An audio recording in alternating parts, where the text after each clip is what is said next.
నీ పేరేంటి? మరకన్నంతా మడకొండంద.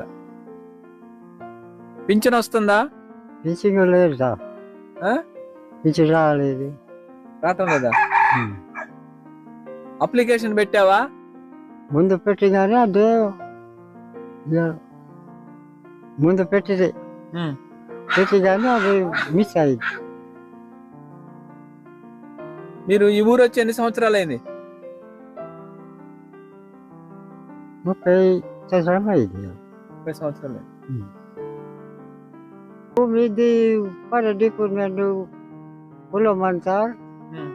అది సాఫ్ చేసిన పొలం అంతా అంత మొక్క పెట్టింది. ఉమ్. 3 సంవత్సరాలు చేయలేదు. ఉమ్. మా పిల్లలు బతుకుతున్నారు. ఉమ్. చేసిన పొలం అంతా మొక్కలు పెట్టింది. 3